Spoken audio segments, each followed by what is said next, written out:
¿Gripa? ¡A metros! Por eso hay 5 cosas que no debes olvidar para alejar la gripa y protegerte de verdad. Bienvenidos a su programa Pediatra en Casa. El día de hoy estaremos con Andrés Morillo, quien es un pediatra con el que charlaremos sobre el tema de infecciones respiratorias agudas en los niños. ¿Se han preguntado alguna vez por qué se enferman tanto cuando entran al colegio? ¿Qué es lo que funciona para prevenir estas infecciones? Los padres que también les dan suplementos, si saben si realmente esto funciona, y cuándo de verdad es importante correr a urgencias porque esto ya no se puede tratar en casa. Hoy resolveremos todas estas dudas. Así que Andrés, bienvenido.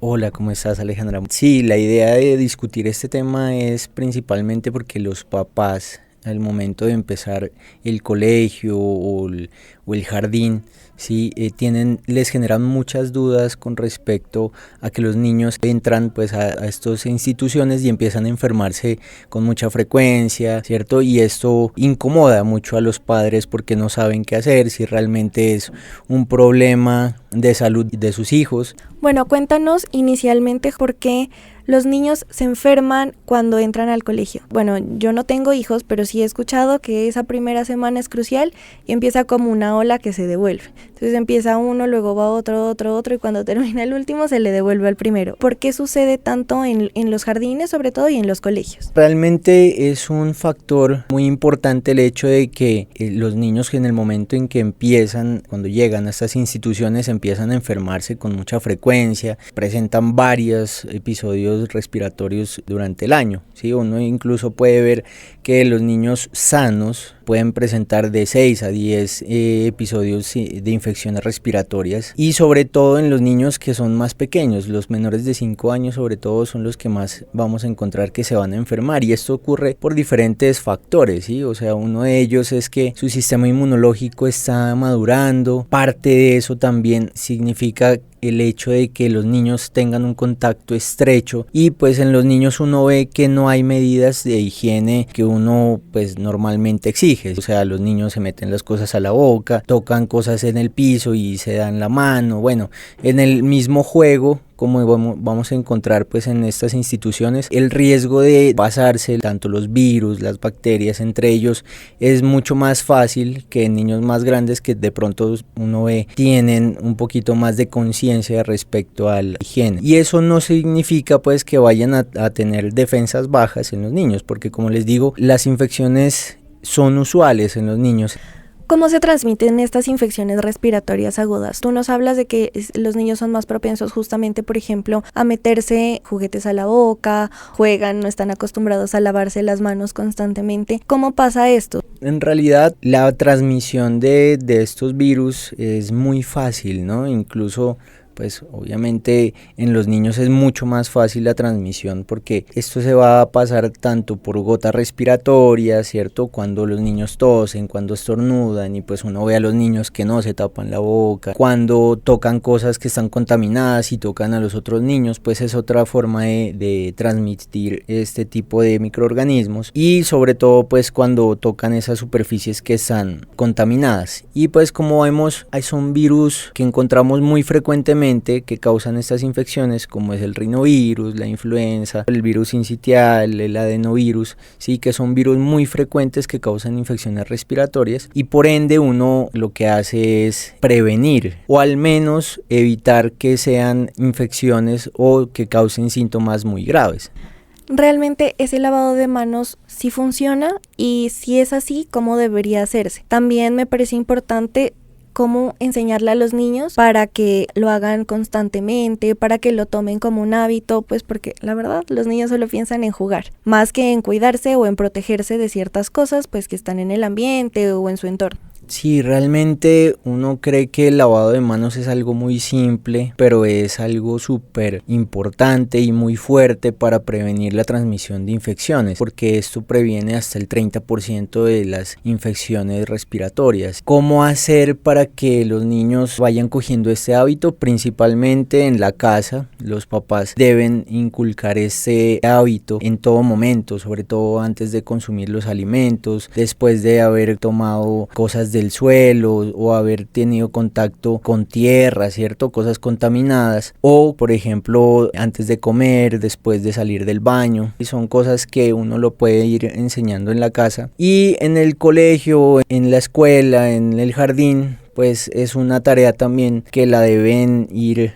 implementando los docentes, los cuidadores en estas instituciones, porque eso hace parte también de prevenir esa transmisión de esos microorganismos entre los niños. Usar agua y jabón es lo principal. Si no contamos con esto, al menos usar el gel antibacterial nos ayuda también a reducir esta transmisión de estos microorganismos.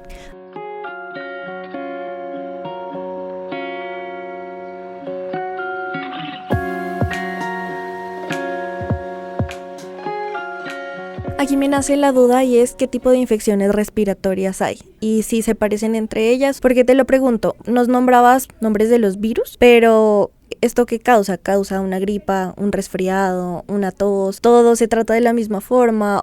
Bueno, cada microorganismo puede causar diferentes síntomas, pues estos que acabamos de nombrar son virus y los virus causan síntomas usualmente respiratorios. ¿Qué es lo principal para saber de una infección respiratoria causada por un virus? Que se autolimita, es decir, que no dura más de 7 días y no es grave, lo que significa que uno lo que hace es tratarlo la parte de los síntomas únicamente, no da antibióticos ni nada de eso porque no son bacterias, entonces evitamos el uso de medicamentos mucho más especializados y dirigidos a otros microorganismos que no lo va a requerir. Más del 80% de las infecciones respiratorias son causadas por virus, entonces principalmente nos basamos por la parte de la epidemiología y luego ya al momento de revisar al niño pues vemos si hay otros factores que nos sugieran una infección causada por una bacteria, ¿sí? En ese caso pues uno procede de una forma distinta.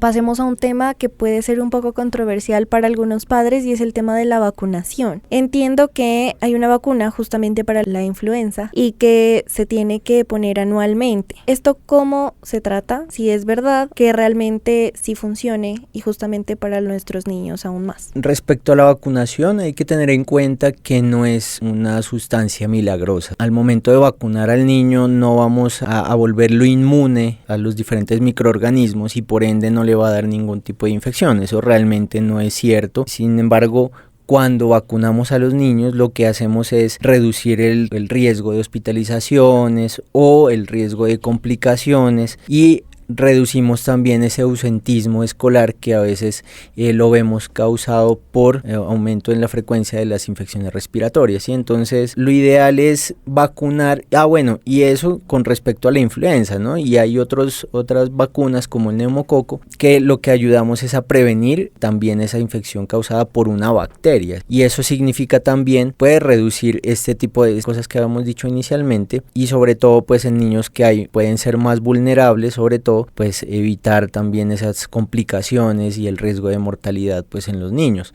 Las vacunas, a diferencia pues de lo que hemos escuchado de pronto en algunas redes sociales, sí son necesarias, sí son importantes. Y por ejemplo la influenza le encontramos que está dentro del esquema normal para los niños menores de 1 año, pero si uno no lo puede hacer, lo ideal sería vacunar cada año porque es un virus que cambia cada año. Por eso sale una vacuna diferente de influenza cada año.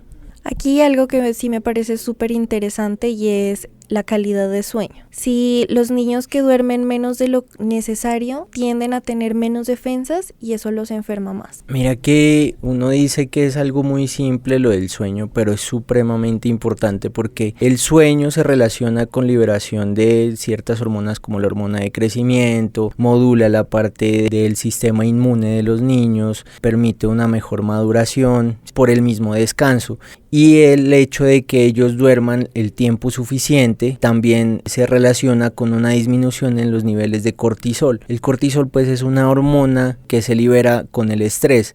El hecho de que el cuerpo se encuentre en ese nivel, en niveles altos de estrés, significa también que el sistema inmune no funcione adecuadamente, que las células de la defensa no respondan de forma adecuada, ¿sí? Entonces lo ideal es que esta hormona se disminuya y la única forma es con el sueño. Entonces por eso un tiempo suficiente para que los niños duerman es supremamente importante para fortalecer su sistema inmune.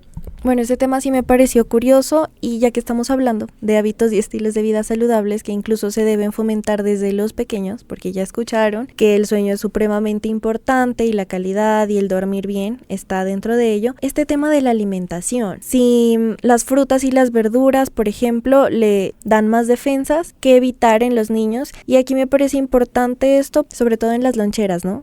Ya que van al colegio, el tema de que enviarles al cole, porque es muy fácil comprar galletas, yogur, paquetitos, papitas, y entiendo que estas cosas realmente, aunque pues es una porción de, no sé, de las 11, por decirlo así, pues podría causar algo no tan bueno respecto a una fruta que sí es un alimento saludable y les podría generar más defensas justamente en esto que estamos hablando de las infecciones respiratorias agudas. Mira que los alimentos son súper importantes porque para generar células de la defensa, para que el cuerpo actúe de forma adecuada contra esos microorganismos que llegan al cuerpo, el cuerpo también necesita cómo crear esas células, cómo fortalecer el cuerpo ante esos gérmenes invasores. Y la única forma es con una alimentación adecuada, las frutas, las verduras, ¿cierto? La carne, las proteínas que son supremamente importantes y además de eso una hidratación. ¿Por qué? Porque resulta que si no damos estos que son los alimentos saludables y por el contrario damos las comidas de paquete, los ultraprocesados que contienen muchos químicos, y esto lo que promueve es que el cuerpo se inflame, se estrese, como ya habíamos hablado de la hormona del cortisol, y lo que vamos a hacer es que el cuerpo actúe de forma errónea contra estos microorganismos y por ende hay un mayor riesgo de que presenten esas infecciones, más riesgo de que se compliquen, que se sobreinfecte por bacterias, y esto pues es una serie de eventos que se van desencadenando.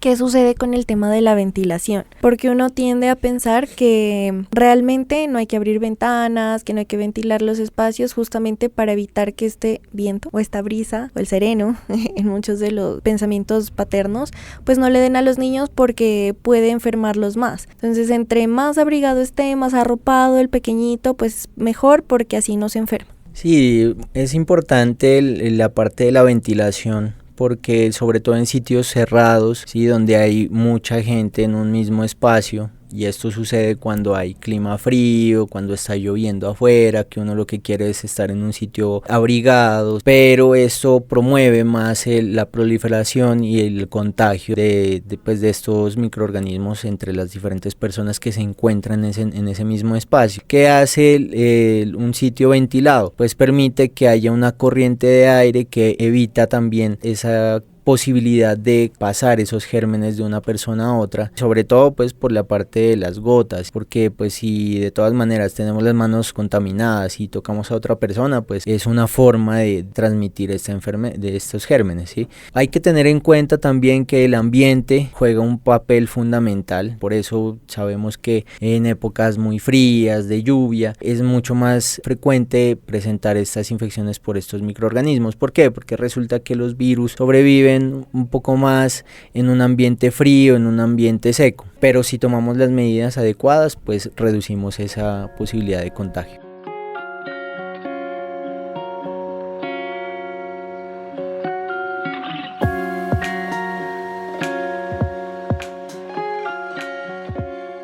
Muy bien, Andrés, muchísimas gracias por toda esta información. Vamos con un apartado sobre mitos frecuentes que pueden tener los padres. Vamos con el mito número 1. Si mi hijo se enferma mucho, tiene las defensas bajas. No es porque tenga las defensas bajas, ¿sí? Hay que tener en cuenta que los niños sanos se infectan con frecuencia. Sin embargo, hay ciertas condiciones en las que vemos que hay niños que son más propensos a contraer no solo más infecciones, sino que se compliquen. Los niños con antecedentes, por ejemplo, de prematurez, los niños que tienen de base otras enfermedades, que tienen cardiopatías, que tienen problemas respiratorios de base, hace que sean más propensos a tener infecciones o complicaciones que los hace más vulnerables. ¿Mito o realidad? Los suplementos como la vitamina C o el zinc previenen que los niños se enfermen. Principalmente ahí hay que como desmentir ese mito de la vitamina C y el zinc, porque vamos a lo mismo, o sea, no son sustancias que los vuelven inmunes a las infecciones ni que van a reducir este tipo de infecciones respiratorias. Realmente pues son sustancias que se van a adquirir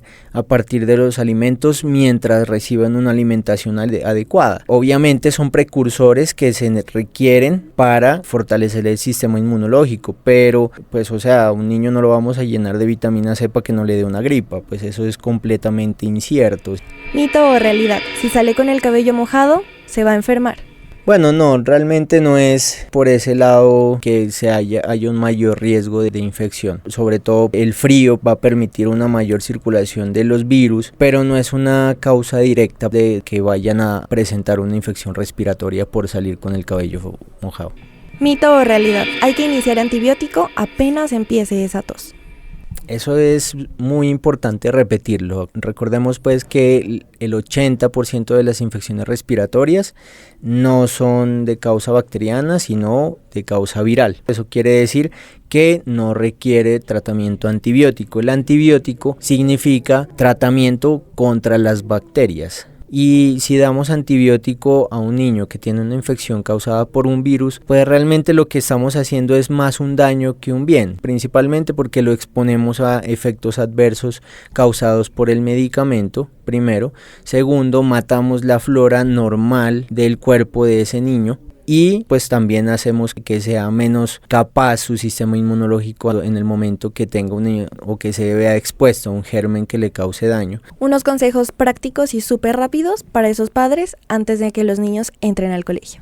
Bueno, idealmente revisar el esquema de vacunación que esté completo, fortalecer o reforzar pues esas vacunas que se pueden colocar anualmente, como es la influenza, ¿cierto? Como dijimos, enseñar una adecuada técnica de lavado de manos en la casa. Cuando los niños estén presentando ya sea una fiebre, moquitos o bueno, síntomas de una gripa, pues evitemos mandarlo al niño al menos durante estos días al colegio por el riesgo de que lo podemos transmitir a otros niños. La idea de no mandarlos al colegio es para parar esa transmisión de ese germen a los demás niños. Evitemos la exposición al humo de cigarrillo, a sitios donde haya humedad o cualquier tipo de exposición a cualquier tipo de humo, porque esto también promueven la presencia de infecciones respiratorias. Y lo otro, la hidratación es supremamente importante también, ¿no?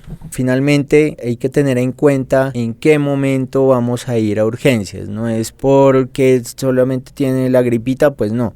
Realmente hay unos signos de alarma en los que debemos correr para urgencias, y esto lo digo porque es importante no saturar los servicios de urgencias. Entonces, ¿cuándo vamos a correr a urgencias? Cuando vemos que el niño está tranquilo, pero lo vemos que está respirando como si hubiera corrido una cuadra, respirando rápido, se le dificulta respirar, y por ejemplo eso lo vemos cuando se le hunden las costillitas, cuando la nariz le hace como conejo, que lo llamamos como, ese sería el aleteo nasal, cuando escuchamos un quejido respiratorio, cuando vemos los labios, las puntas de los dedos que se les ponen moradas, cuando la fiebre dura más de 3 días o una fiebre que no la podemos calmar. Ya le dimos el acetaminofén y no mejora, le pusimos medios físicos como los pañitos de agua tibia, le quitamos la ropa y aún así tiene la fiebre muy alta. También es otro signo de alarma. Que no come ni toma nada y por el contrario vomita todo lo que come, o sea, vomita incluso el agua. O niños menores de 3 meses que tienen una fiebre, pues en estos casos sí hay que correr, ¿listo?